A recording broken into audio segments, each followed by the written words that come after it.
बिहार में इस साल चुनाव होने हैं। चुनाव आयोग ने भी स्पष्ट शब्दों में कह दिया है कि इसी साल समय पे चुनाव होगा, जिसको लेकर पुलिसिंग जो व्यवस्था है वो लगातार कहीं ना कहीं अब गतिविधि में नजर आ रही है। इस वक्त भागलपुर जिले की पुलिस जिला नगोशिया में है। हमारे साथ बात करने के लिए नगोशिया एसपी है, जो कि लगातार कार्य से चर्चा में रहती है। आज उनसे जान लेते हैं कि चुनाव को लेकर उनकी कैसी पुलिसिंग व्यवस्था रहेगी। खासतौर से वैसे क्षेत्र नगोशिया क्षेत्र ऐसा इलाका कहलाता है जहां अपराध की घटनाएं आए दिन होती रहती है। तो ऐसे में चुनाव किस तरीके से होगा हम बात कर लेते हैं मैम से। सबसे पहले मैम, बिहार ब्रेकिंग लाइव में स्वागत है आपका। मैम ये बताइए कि चुनाव को लेकर क्या गतिविधि है और किस तरीके से तैयारी की जा रही है। आगामी विधानसभा चुनाव को लेकर जो वो पहले से जिला में तैयारियां चल रही हैं। इसमें जो मुख्य अचीवमेंट या अब तक की तैयारियों के बारे में बताना चाहूँगी। जिला में अब तक लगभग 19 अवैध हथियार जो है वो पुलिस द्वारा पकड़े गए हैं। 58 कारतूस की बरामदगी की गई है। जिला में लगभग 486 लाइसेंसी आर्म्स हैं। इसमें 418 हम लोगों ने फिजिकली वेरीफाइड भौतिक सत्यापन हम कर चुके हैं और 92 हथियार इसमें से जमा किए हुए हैं। इसके अलावा वेरिफिकेशन के दौरान 18 लाइसेंसीधारी ऐसे पाए गए हैं जिनके खिलाफ पूर्व में आपराधिक इतिहास रहा है या केसेस दर्ज हैं, तो उनको कंपल्सरीली इम्पाउंड किया जाए। जिला में अब तक लगभग 4,246 लोगों के खिलाफ निरोधात्मक कार्रवाई हम लोगों ने कर दी है, जिसमें लगभग 1,000 लोगों को बाउंड डाउन कर दिया गया है। जिला में अब तक जनवरी से लेकर अब तक 500 से अधिक नॉन अवेलेबल वारंट्स का निष्पादन किया जा चुका है। इसके अलावा 67 लोगों पे सीसीए की कार्रवाई के लिए प्रस्ताव भेजा गया है, जिसमें 24 लोगों के खिलाफ ऑलरेडी वरीय पुलिस पदाधिकारी के द्वारा क्या निर्देश मिला है कि इस चुनाव में किस तरीके से सघन वाहन चेकिंग चलाया जाएगा। ये बहुत एक स्टैंडर्ड प्रोटोकॉल होता है। वाहन चेकिंग का पर्पस मेन होता है कि किसी भी तरीके की illegal cash, illegal liquor, illegal arms जो है वो जिले में चुनाव के दौरान जो है वो प्रवेश नहीं करे। तो इसके लिए सघन चेकिंग जो है वो किया जाता है। हमने 20 ऐसे पॉइंट्स आइडेंटिफाई किए हैं जो हमारे दूसरे जिले के साथ में रखते हैं। हमारे 5 ऐसे जिले हैं जिनसे हमारे ऐसे ये पॉइंट्स रखते हैं। वहाँ पे 20 जगह जो है वो चेक पोस्ट होगा और जो कम्प्लीटली सील हो जाएगा, जैसे होता है स्टैंडर्ड प्रैक्टिस के हिसाब से। इसके अलावा हमारे यहाँ 8 स्टैटिक सर्वेलेंस टीम है, जिसमें एक मजिस्ट्रेट होंगे, पुलिस पदाधिकारी होंगे और सिपाही होंगे, जिनका काम है कि इंपॉर्टेंट प्रोमिनेंट प्लेसेस पे जो है वो व्हीकल चेकिंग करवाना।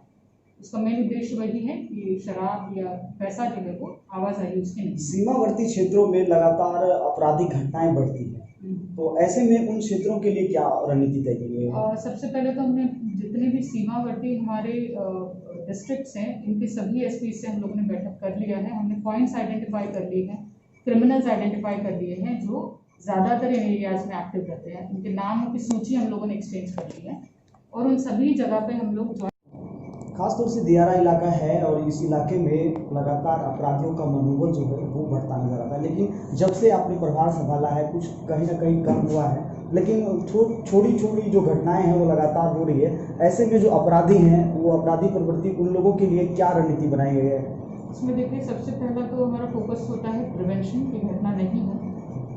इसी के लिए जो है वो हम चेकिंग और इन सब चीज़ों पर फोकस करते हैं। अगर घटना हो जाती है तो सबसे इम्पोर्टेंट चीज़ होती है त्वरित रिस्पॉन्स, पुलिस वहाँ पे ससमय पहुँच जाए और जो भी लीड्स मिलती है उस पर्टिकुलर केस में उसको जल्द से जल्द जो है वो प्राप्त कर दे। वो बड़ा ज़रूरी होता है, एविडेंस कलेक्ट करना। तो मेरा फोकस हमेशा यही रहा है कि जब भी कोई घटना होती है तो सीनियर पदाधिकारी डीएसपी रैंक की जो है वो त्वरित घटनास्थल पर पहुँचे, जो एक्चुअली आप लोग देख रहे हैं हो रहा है और उससे बहुत फ़ायदा भी हो रहा है कि एविडेंसेस टाइमली कलेक्ट हो जाते हैं, एक्शन जो होता है वो तुरंत हो जाता है।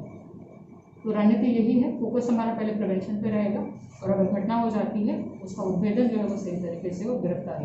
पुलिस जिला नगोशिया में अपने प्रभार संभाला आने के साथ अपने कहा कि शांतिपूर्ण चुनाव कराना पहली प्राथमिकता है, लोगों के बीच सद्भाव पुलिस का बना रहे। ऐसे में जो हमारे दर्शक जो आपसे अपेक्षा करते हैं, शांति अमन चैन की करते हैं, उन दर्शकों को क्या संदेश देंगे कि चुनाव में किस तरीके से इस बार वोट करें वो। जी बिल्कुल, सबसे पहले तो मैं कहना चाहूँगी इस बार का जो चुनाव है वो रेगुलर हमेशा वाले चुनाव से बहुत डिफरेंट है, क्योंकि कोविड है। तो इसलिए जो भी सरकारी या प्रशासन से जो भी आपको गाइडलाइंस दी जा रही है उसका आप ज़रूर पालन करें। सोशल डिस्टेंसिंग मेंटेन करेंगे, साथ में जो बहुत सारी चीज़ें जो है वो आपको अवेलेबल किया जाएगा, जैसे सैनिटाइजर्स अवेलेबल होंगे सारे पोलिंग बूथ्स पे। इवन आपको ग्लव्स भी दिया जाएगा, आप क्लिक करेंगे बटन उस पर उस समय भी आपको दिया जाएगा। उन सब चीज़ों का ध्यान रखना है। और आपका जो वोटिंग राइट है उसको आप फ्रीली और फेयरली एक्सरसाइज करें। अगर आपको कहीं कोई समस्या है, कोई डरा रहा है, कोई धमका रहा है, तो स्ट्रेट अवे आप हमको कॉल कर सकते हैं। जिला के जितने सीनियर पदाधिकारी हैं इनके नंबर्स हमने अवेलेबल करवा दिए हैं। थाना पदाधिकारियों के सभी के नंबर्स हमने अवेलेबल करवा दिए, वो डायरेक्टली हमें कॉन्टैक्ट कर सकते हैं। चुनाव के समय में ऐसा होता है कि लगातार शराब माफिया और खास तौर से जो पैसा का लेन देन है वो बढ़ जाता है। ऐसे में सघन चेकिंग, वाहन चेकिंग अभियान जो है पुलिस जिला नवोछिया में कहां से कहां तक चलाया जा रहा है? जी, जैसे मैंने पहले कहा कि शराब और पैसा इनके लिए स्पेशल फोकस होता है हमारा स्टैटिक सर्विलेंस टीम, जो बहुत ही आप देख रहे होंगे प्रोमिनेंट जगहों पे चौक चौराहे पे लग गई है। 8 ऐसी टीम्स हैं। 2 एडिशनल टीम्स जो है वो हम लोगों ने हमारे जो रेलवे स्टेशन है वहाँ पे भी लगाए हैं, ताकि वहाँ से भी किसी तरीके की पैसों का मूवमेंट नहीं हो, इलीगल पैसों का। और इसके अलावा जो फ्लाइंग स्क्वाड्स होते हैं वो तुरंत जैसे ही कोई इन्फॉर्मेशन या कोई कंप्लेंट करता है, किसी को जानकारी है कि इस तरीके की मूवमेंट की या शराब की या पैसे की, तो फ्लाइंग स्क्वाड्स तुरंत वहाँ पे पहुँच के जो है वो चेकिंग कराएंगे, वेरीफाई करवाएंगे। तो उसके लिए ये तंत्र ऑलरेडी प्लेस्ड है। बूथों पर कितना पैरामिलिट्री का फोर्स तैनात होगा, इसके बारे में कुछ जानकारी है? इस बार देखिए, क्योंकि विधानसभा चुनाव है और हमारा अकेला एक राज्य है जिसमें चुनाव होना है, तो भारी मात्रा में जो है वो हमें सीपीएम मिलेगी। लगभग हर बूथ पे हमें पैरामिलिट्री फोर्सेज जो है वो अवेलेबल है। कितनी बटालियन तैनात होगी पुलिस जिला नवोछिया में? देखिए, ये थोड़ा सा इंटरनल इशू है, इसके बारे में अभी नहीं बताना चाहूँगी, बट जब अवेलेबल होगी तो दिन हम देखेंगे। तो आपने सुना कि नवोछिया एसपी का कहना है साफ शब्दों में कि मतदाताओं को बिल्कुल भी नहीं डरना है। लगातार नवोछिया की पुलिसिंग व्यवस्था को जो है जायजा ले रही है, उनको सफल बनाने को लेकर, मतदान को सफल बनाने को लेकर नवोछिया एसपी लगातार जो है सड़कों पर उतर कर नजर आती है। ऐसे ही तमाम गतिविधि के लिए नवोछिया एसपी कार्य करते नजर आएगी, ऐसा ही आशा करते हैं। देखते रहे बिहार ब्रेकिंग लाइव। धन्यवाद।